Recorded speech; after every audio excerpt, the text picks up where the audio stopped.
Thalassery of course സർക്കസിന്റെ ഈറ്റിലാണ്. ഞാൻ ഒരു സർക്കസ് കുടുംബത്തിന്റെ ഒരു ഭാഗമാണ്. കാരണം ഞാൻ ഇംഗ്ലീഷിലെ ബയോഗ്രഫി ശങ്കരേട്ടൻ ആദ്യമായിട്ട് എഴുതിയത് അത് പിണറായി വിജയേട്ടനായിരുന്നു റിലീസ് ചെയ്തത് സാധു കല്യാണ മണ്ഡപത്തിൽ വെച്ച്. അപ്പം അന്ന് ജമിനി ശങ്കരേട്ടൻ എന്നെ കൂട്ടിയിട്ട് ഈ പുല്ലമ്പിൽ എന്ന് പറഞ്ഞ സ്ഥലം കാണിച്ചു തന്നു.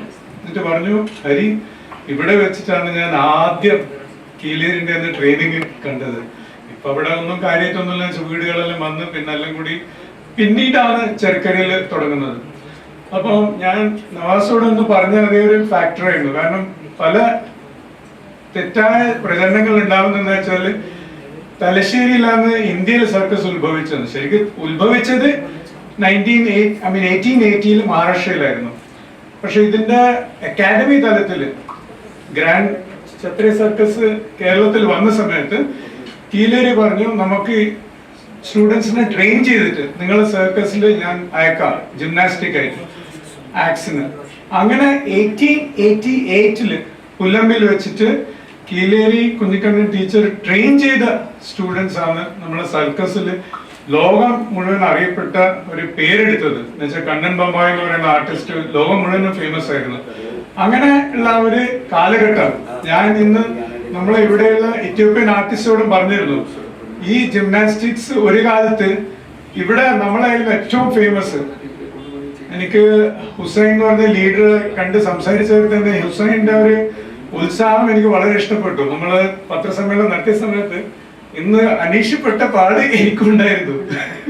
അപ്പൊ ഞാൻ ആക്ച്വലി വാക്ക് കിട്ടുന്നില്ല. ഒന്നാമത് ഒരു ഭയങ്കര കോംപ്ലിക്കേറ്റഡ് പേരാ, ഒരു നെയിമോ സർനെയിമോ വെച്ച് വായിക്കാൻ വിഷമം. അപ്പൊ ഞാൻ നമ്മളെ ചെറിയ കുട്ടിയുണ്ട് ടീന, അവള് പറഞ്ഞു ഒരു ഷോർട്ട് കട്ട് പറഞ്ഞു, യു കോൾ മീ ടീന. അപ്പൊ എനിക്ക് ടീന അൽമാരി എന്ന് പറഞ്ഞ പേര് നമുക്ക് വേഗം ഓർമ്മിക്കാമല്ലോ, ടീന. അപ്പൊ ഞാൻ പറഞ്ഞു ബാക്കിയുള്ളവരെന്താ വിളിക്കേണ്ടതെന്ന്. അവിടെ ഒരു പെങ്ങളുണ്ട് ഇവിടെ, മെക്ഡിയും പിന്നെ യമു. ഇവര് സിസ്റ്റേഴ്സ് ആണ്.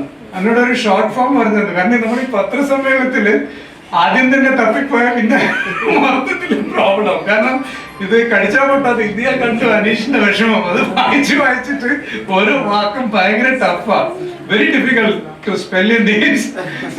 Hussain is easy. അപ്പൊ ഹുസൈൻ ഞാൻ സംസാരിച്ച് അന്ന് പത്രക്കാരോട് ചോദിച്ചവരും പറഞ്ഞു,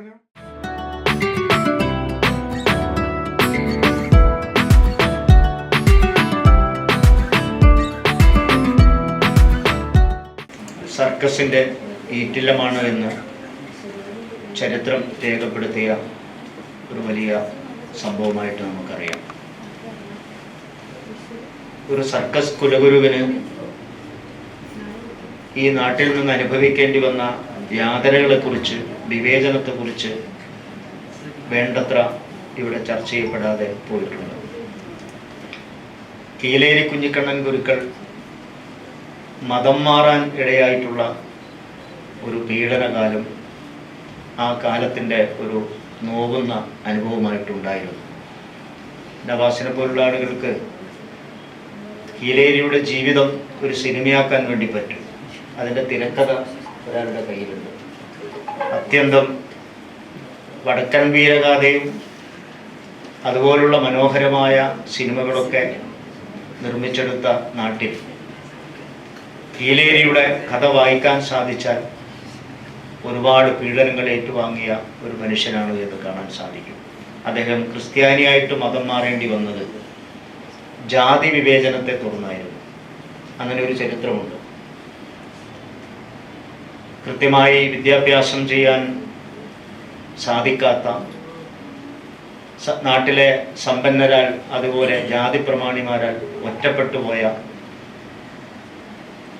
ഒരുപാടേറെ കഴിവുകളുണ്ടായിട്ടും സർക്കസിൻ്റെ കുലപതിയായി മാറിയ ഘട്ടത്തിൽ പോലും ജാതീയമായ വിവേചനത്തിന് ഇന്ന് കാണുന്ന ഒരു മനുസ്മൃതിയുടെ കാലത്തിൻ്റെ ആ പഴയ രൂപം കീലേരി കുഞ്ഞിക്കണ്ണൻ ഗുരുക്കളെ വല്ലാതെ വേദനിപ്പിച്ചിരുന്നു. അവിടെ നിന്നാണ് സർക്കസ്, ഇന്ത്യൻ സർക്കസിൻ്റെ മാത്രമല്ല ലോക സർക്കസ് കലയുടെ പ്രധാനപ്പെട്ട ഈറ്റില്ലമായി ഒടുവിൽ ജമിനി ശങ്കരേട്ടനിലൂടെ അത് വളർന്ന് ഉയർന്ന് ലോകമാകെ അറിയപ്പെട്ടത്.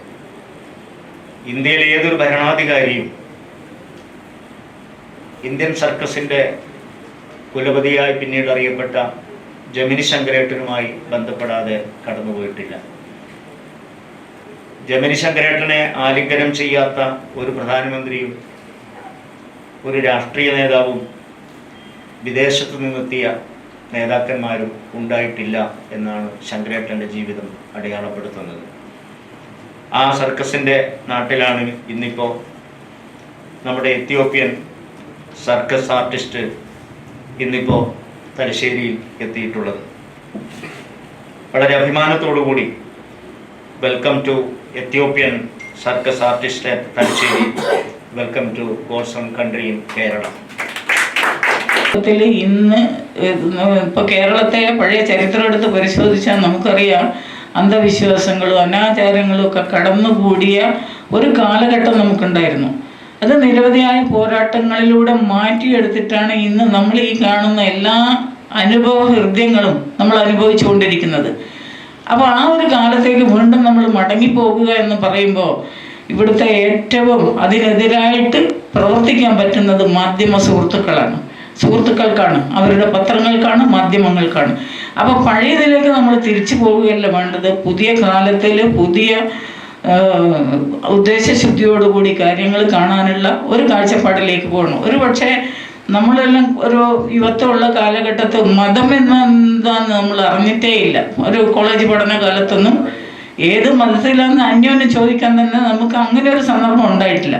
പക്ഷെ ഇപ്പോൾ പോകെ ഏതാ മതം എന്ന് ചോദിക്കുന്ന ഒരു ചിന്തയിലേക്ക് നമ്മുടെ കുട്ടികളെയൊക്കെ വളർത്തിക്കൊണ്ടുവരികയാണ്. അപ്പോൾ ഏതൊരു രാഷ്ട്രീയമായാലും അതിലേക്ക് നമ്മൾ പോകാനേ പാടില്ല. അപ്പോൾ പ്രതിബദ്ധമായ ഒരു സാമൂഹ്യ ചിന്ത നമ്മുടെ മാധ്യമങ്ങളും ഏറ്റെടുത്ത് പ്രവർത്തിച്ചാൽ മാത്രമേ ഇന്ന് നിലനിൽക്കുന്ന പല വിപത്തുകളും ഒഴിഞ്ഞു മാറി കിട്ടും. ഇപ്പം നമുക്കറിയാം, പത്രസ്വാതന്ത്ര്യത്തിനെതിരെ തന്നെ വാളാങ്ങി നിൽക്കുകയാണ്.